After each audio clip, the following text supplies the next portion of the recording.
En tant que chrétiens, nous ne regardons pas, ne touchons pas, ne voyons pas, ne goûtons pas, ne sentons pas, n'entendons pas. Quand nous parlons à Dieu, nous croyons Dieu, c'est tout. Et cela a été imputé à justice à Abraham. Or, les sens sont des instruments mondains. Le croyez-vous? Maintenant, Dieu peut les contrôler, je l'admets, mais ils ne nous sont pas donnés pour contacter notre Père Céleste. Parce qu'il n'est pas dans une chair humaine. Dieu est un esprit, et nous le contactons par l'esprit, par la foi, en croyant. Maintenant, vous ressemblez à vos parents, ou vous avez quelque chose comme eux. Vous voyez une petite fille, vous dites, ne ressemble-t-elle pas à sa mère? Elle agit comme sa mère. Or, si nous sommes nés de notre Père Céleste, Dieu, qui appelle les choses qui ne sont pas comme si elles étaient, il faut qu'il y ait quelque chose comme cela en nous. Vous voyez? C'est pour ça qu'un vrai chrétien consacré, qui est complètement abandonné à Dieu, regarde à ce que Dieu a dit plutôt qu'à ce qu'on voit ou ressent. Ça, c'est l'homme terrestre, pourtant.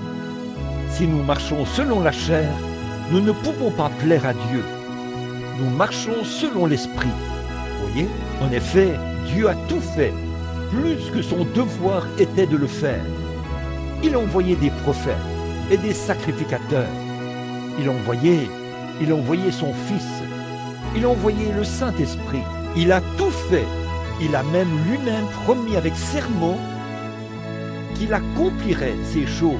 Maintenant, quand Dieu devient riche et profond ici, à l'intérieur, vous voyez, plus vous recevez de Dieu ici, à l'intérieur, plus vous croyez Dieu.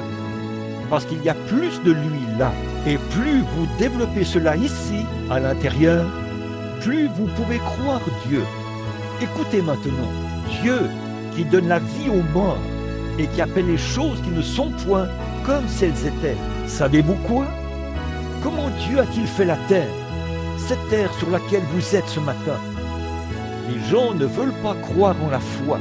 Et ce monde, ce matin, c'est la parole parlée de Dieu. Et il a cru sa propre parole. Voilà, observez ça. Et si Dieu, et vous êtes un de ses rejetons, et Dieu est en vous, il croira sa propre parole. Bien qu'on ne puisse pas la voir, la toucher, la goûter, ni rien, vous la croirez. Vous voyez ce que je veux dire? Car Dieu, en vous, croira sa propre parole.